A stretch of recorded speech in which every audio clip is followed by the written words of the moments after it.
नमस्कार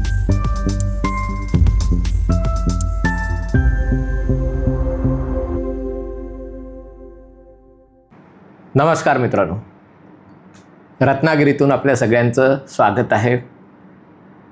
आज 6 जानेवारी. आजच्याच दिवशी 1832 साली पहिलं मराठी वर्तमानपत्र सुरू झालं. दर्पण हे त्याचं नाव.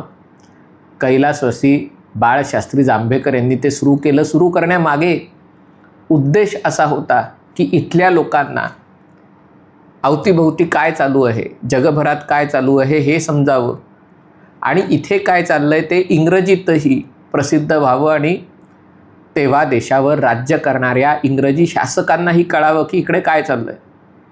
आणि त्यामुळे तेव्हा त्याच्यात एक मराठी स्तंभ आणि एक इंग्रजी स्तंभ असायचा. देशात पहिलं वर्तमानपत्र बंगाल प्रांतात सुरू झाल्यानंतर जवळपास 4 दशकांनी दर्पण सुरू झालं होतं. पण म्हणून आज आपण मराठी पत्रकारिता दिन साजरा करतो. आज मराठी पत्रकारितेची अवस्था जी दीन आहे त्याची जबाबदारी कोणी घ्यायची आणि पुन्हा एकदा जांभेकरांनी जशा प्रकारची पत्रकारिता सुरू केली तशा प्रकारचीच पत्रकारिता आज टिकणार का, हा प्रश्न देखील ऐरणीवर आला आहे. मी फार काही भूतकाळात जात नाही, पण गेले 3 आठवडे आपण बघताय कुठलंही मराठी न्यूज चॅनल लावा, जवळपास अर्धा वेळ बातम्या या केवळ आणि केवळ बीडच्या असतात. म्हणजे महाराष्ट्रात बीडशिवाय दुसरा कुठला जिल्हा नाही आणि बीडमध्ये जे घडून गेलं त्याशिवाय दुसरं काही घडत नाही असं बघणाऱ्याला वाटतं. पण ठीक आहे, बीडच्या बातम्या दाखवण्यामागे बीडच्या नेत्यांचे किंवा विरोधी पक्षाच्या नेत्यांचे किंवा कदाचित सत्ताधारी पक्षाचेच कोणाचे तरी इंटरेस्ट असल्यामुळे बीडच्या बातम्या लोकांपर्यंत येत आहेत. स्वाभाविक आहे. ते कोणाच्या तरी राजकीय हिताचं आहे म्हणून येत आहे. पण केवळ बीड आणि बीडच्या बातम्या दाखवणं हे महाराष्ट्राच्या हिताचं नाही आहे. पण महाराष्ट्राच्या हिताचं इथे कोणालाच देणं घेणं नाही. याचं कारण म्हणजे आजची मराठी पत्रकारिता, व्यावसायिक मराठी पत्रकारिता तुमचा कोणतरी राजकीय पाठीराखा असल्याशिवाय किंवा कोणतरी शेठजी तुमच्या पाठी उभा असल्याशिवाय ही पत्रकारिता तग धरू शकत नाही. जगभरात सगळीकडेच व्यावसायिक पत्रकारितेवर संक्रांत आलेली आहे आणि पुढच्या 5-10 वर्षामध्ये सध्या चालू असलेली किती वर्तमानपत्र आणि TV चॅनल तग धरून राहू शकतील किंवा आहेत त्या स्वरूपात राहू शकतील याच्याबद्दल शंका आहे. शेवटी वॉशिंग्टन पोस्टसारख्या वर्तमानपत्रालाही जेफ बेझोसच्या आश्रयाला जावं लागलं आणि सुरुवातीला जरी जेफ बेझोसने सांगितलं असलं की हे मी काही फायद्या तोट्याचा विचार करून करत नाही आहे, मी ॲमेझॉनच्या माध्यमातून भरपूर पैसा कमवतो आहे आणि वॉशिंग्टन पोस्टसारखं इतिहास असलेलं वर्तमानपत्र जिवंत राहणं आवश्यक आहे म्हणून मी त्याला पाठिंबा देतो आहे. पण शेवटी अमेरिकेच्या निवडणुकांमध्ये जेफ बेझोसलाही वॉशिंग्टन पोस्टला लगाम लावावा लागला. कारण वॉशिंग्टन पोस्टसारखं वर्तमानपत्र ज्या प्रकारे डोनाल्ड ट्रम्प यांना हरवायला, म्हणजे वर्तमानपत्राचं काम कोणत्या राजकीय पक्षाला किंवा कोणत्या नेत्याला जिंकवणं किंवा हरवणं नाही आहे. एकतर तू तरी राहशील किंवा मी तरी राहीन अशा वृत्तीचे लोक जेव्हा वर्तमानपत्रही चालवतात तेव्हा पत्रकारितेचा ऱ्हास होणं, आणि हा ऱ्हास फक्त मुंबईपुरता मर्यादित नाही आहे, हा जागतिक स्तरावर ऱ्हास होतो. ह्या ऱ्हासाला काही काल परवा सुरुवात झालेली नाही आहे. जेव्हापासनं इंटरनेट आणि समाज माध्यमांचं युग आलं, इंटरनेट घरोघरी गेलं, प्रत्येक मोबाईलमध्ये इंटरनेट गेलं, तेव्हा जी गोष्ट तुम्ही वर्तमानपत्रावर वाचायचात ती तुम्ही तुमच्या कम्प्युटर स्क्रीनवर किंवा मोबाईलच्या स्क्रीनवरही वाचू लागला. शेवटी वर्तमानपत्राचा कागद देखील परवडायला पाहिजे. हे आपल्यापैकी अनेकांनी आमच्यासारख्या यूट्यूबर्सना सूचना करतात की तुम्ही सगळ्यांनी मिळून एक वर्तमानपत्र सुरू करा. आणि माझा मित्र अश्विन अघोर तर तो त्याचा अनेकदा सांगायचा की त्याला कोणीतरी असं मागे लागलं होतं, त्यांनी त्याचं गणित मांडून दाखवलं की वर्तमानपत्र सुरू करायचं तर काय खर्च लागेल, किती पैसे मिळतील आणि कोण पैसे देणार आहात. म्हणजे त्यांनी काहीतरी तेव्हा समोरच्याला विचारलेलं की तुम्ही 500 कोटी रुपये देताय का. मग ते म्हणतात एवढे पैसे, कारण ते गणित जुळलं पाहिजे. आज अश्विन आपल्यात नाही, पण सांगायचा मुद्दा हा की वर्तमानपत्र चालवणं, वाचकांच्या जोरावर चालवणं हे कधीच परवडण्याच्या पलीकडे गेलं होतं. ते जाहिरातदारांच्या पाठिंब्यावर वर्तमानपत्र चालत होती. आजही ती चालतायत ती केवळ रिअल इस्टेट, ज्वेलरी आणि ॲमेझॉन वगैरे अशा प्रकारची जी क्विक कॉमर्स, ई कॉमर्स त्याच्या जीवावर वर्तमानपत्र चालत आहेत. त्यातल्या अनेकांनाही वाटतंय की याच्यामध्येही जाहिराती देण्यापेक्षा काळा पैसा पांढरा करणं हे जाहिरातदारांचं प्रमुख उद्दिष्ट असावं.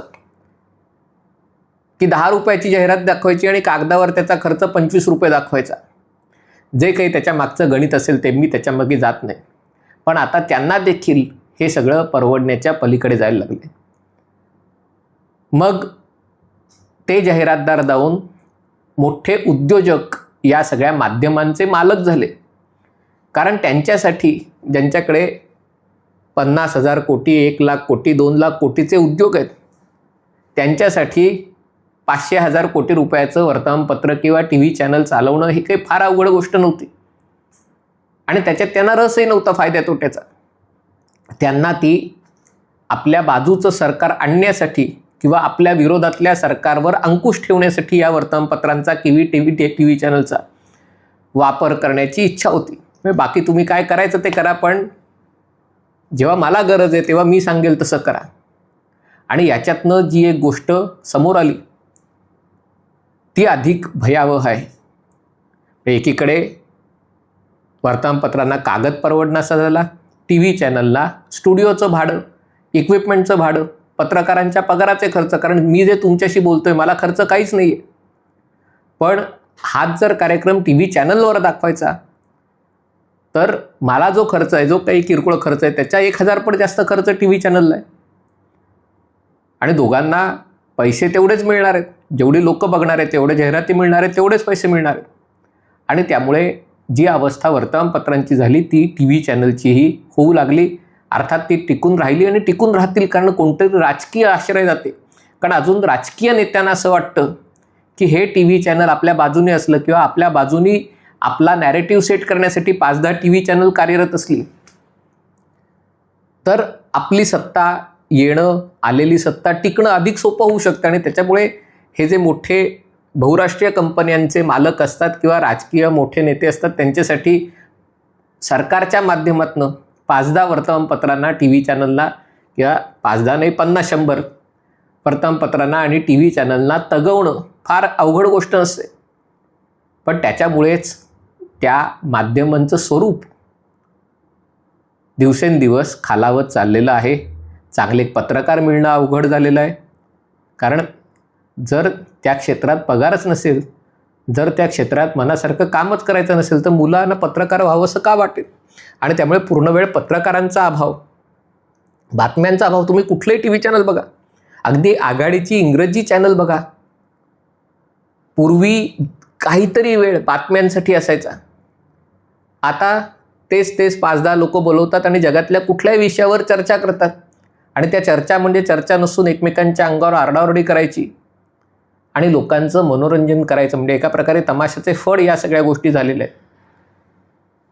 आणि त्यामुळे एक मोठा वर्ग आता यांच्यापासून दूर वळला आहे आणि तो यूट्यूबच्या माध्यमातून, ऑडिओ पॉडकास्टच्या माध्यमातून किंवा सोशल मीडियाच्या माध्यमातून, ट्विटरच्या माध्यमातून तो आलेला आहे.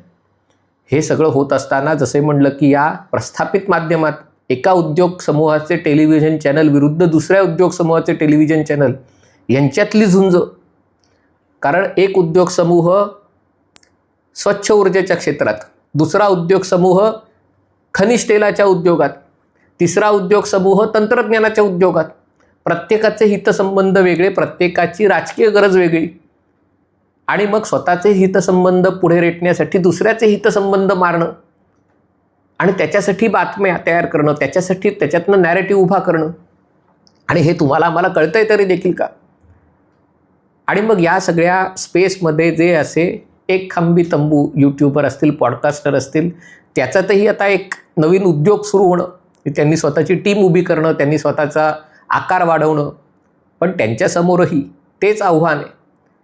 तुम्ही जेव्हा एकटे 2-3 जण असता तेव्हा तुम्ही किफायतशीर रीतीने गोष्टी करू शकता. पण तुम्हाला मोठं व्हायचं असेल की तुमचेही खर्च वाढतात आणि मिळणारा पैसा तेवढाच आहे. आणि त्यामुळे कुठेतरी ही पत्रकारिता टिकेल की नाही याबाबत शंका उपस्थित होती. आत्ता जे जगात चालू आहे ते फारच भीषण आहे. म्हणजे आले बाबाजीच्या मना अशा प्रकारे आता ट्विटरचे किंवा एक्सचे मालक इलॉन मस्क आता ते ठरवत आहेत. त्यांचे 17 कोटी फॉलोवर ट्विटरवर, एक्सवर आहेत. आणि पूर्वी ट्विटर ही एक समांतर व्यवस्था होती किंवा पत्रकारांसाठी संदेश वहनाची व्यवस्था होती, माहिती शोधण्याची, माहिती सांगण्याची व्यवस्था होती. प्रस्थापित माध्यमांना समांतर व्यवस्था होती. पण आता इलॉन मस्क जी गोष्ट करतोय की तोच स्वतः अजेंडा ठरवतोय. इलॉन मस्कच घोषित करतोय की ब्रिटनचे पंतप्रधान कुचकामी आहेत, त्यांनी राजीनामा द्यावा. आणि मग त्याच्याबद्दलच त्यांनी एकदा ट्विटरवरनं चळवळ चालवली की न्यूयॉर्क टाइम्स असो, गार्डियन असो, वॉशिंग्टन पोस्ट असो किंवा आपला जोकसत्ता असो, सगळ्यांना त्याची ओढणं गरजेचं झालेलं आहे. कारण लोकांना ते ऐकण्यात, ते बघण्यात इंटरेस्ट आहे. म्हणजे जो माध्यमांचा जो सगळ्यात मोठा प्लस पॉईंट होता टी व्ही चॅनलचा होता की आम्ही अजेंडा सेट करू शकतो. आता अजेंडा सेट करण्याची ताकदही त्यांच्या हातातनं गेलेली आहे. इलॉन मस्क ती घालवणार आहे. पण त्याच्यातनं म्हणजे साप गेला आणि नाग आला अशी परिस्थिती झाली. आणि त्यामुळे एकूणच पत्रकारितेचं भवितव्य आज थोडंसं अंधकारमय दिसत आहे. त्याची उजळ बाजूही आहे. त्याच्यातनं अनेक जण म्हणजे जसं बाळशास्त्री जांभेकर हे काही पत्रकार नव्हते, अर्थात ते पत्रकारितेचे जनक होते, त्यामुळे ते काही पत्रकार असणं अपेक्षित नव्हतं, ते एक शिक्षक होते. पण लोकांना शिकवता शिकवता, मुलांना शिकवता शिकवता जगात काय चालू आहे हे लोकांपर्यंतही पोचणं आवश्यक आहे. या भूमिकेतून त्यांनी दर्पण सुरू केलं. दर्पणमध्ये फक्त 2 स्तंभ, एक मराठी एक इंग्रजी. तसं आता शिक्षक पत्रकार, लेखक पत्रकार, कलाकार पत्रकार, डॉक्टर पत्रकार, इंजिनियर पत्रकार अशा प्रकारच्या पत्रकारांची गरज की तुम्ही काही सगळं जग बदलू शकत नाही, पण तुम्ही तुमच्या क्षेत्रात काय चालू आहे, नवीन काय चालू आहे याची माहिती तुम्ही लोकांपर्यंत देऊ शकता. आणि ही चळवळ अधिक मोठी होण्याची गरज आहे. ही जर चळवळ अधिक मोठी झाली, अधिक व्यापक झाली आणि लोकांचाही त्याला पाठिंबा लाभला, हे सगळे अनेक एकखांबी तंबूच असतील, पण ते एकखांबी तंबू असल्यामुळे ते तग धरून राहण्याची शक्यता अधिक वाढते. ते स्वतः रोजीरोटीसाठी दुसरं काहीतरी करत असल्यामुळे पत्रकारिता ही त्यांची पॅशन राहू शकते. ज्याची पूर्णतः रोजीरोटी पत्रकारितेवर अवलंबून आहे तो कधीही निष्पक्ष, खरी तशी निष्पक्षता काही नसते, सगळेजण सापेक्षच असतं. पण तुम्ही पूर्णतः मग कोणाच्या तरी हेतूवर आधारित पत्रकारिता करू लागता. त्याच्यापासनं त्याचं प्रमाण कमी होण्याचा आणि ह्याच्यामध्ये स्पर्धात्मकता असल्यावर जे चांगलं असेल ते लोकांना आवडेल ही शक्यता बळावते. ही त्याची उजळ बाजू आहे. पण आज जेव्हा आपण मराठी पत्रकारितेची चर्चा करतोय आणि महिनाभर केवळ बीडच्या बातम्या बघतोय, वाल्मिक कराड विरुद्ध धनंजय मुंडे, सुरेश धस आणि अजितदादा पवार हेच महाराष्ट्रात चालू आहे, त्याच्या पलीकडे जाऊनची जी पत्रकारिता आहे ती सुरू आहे त्याच्या पद्धतीने. त्या पत्रकारितेला पाठिंबा देण्याची, तिला उचलून धरण्याची आवश्यकता आहे. ज्या हेतूने बाळशास्त्री जांभेकर यांनी दर्पण सुरू केलं त्याच हेतूने तुमच्यासारख्या, तुमच्या समाजातल्या अनेक लोकांनी स्वतःचं यूट्यूब, पॉडकास्ट काहीतरी सुरू करणं आमच्यासाठी स्पर्धा होईल. पण स्पर्धा चांगली आहे आणि त्यामुळे ते सुरू करणं आवश्यक आहे. तरच मराठी पत्रकारितेला आणि एकूणच पत्रकारितेला भविष्य आहे. हा व्हिडिओ आपल्याला आवडला असेल तर कृपया लाईक करा, शेअर करा आणि हे चॅनल सबस्क्राईब करण्याची विनंती आहे. तुर्तास इथेच सांगतो. पाहत रहा MH48.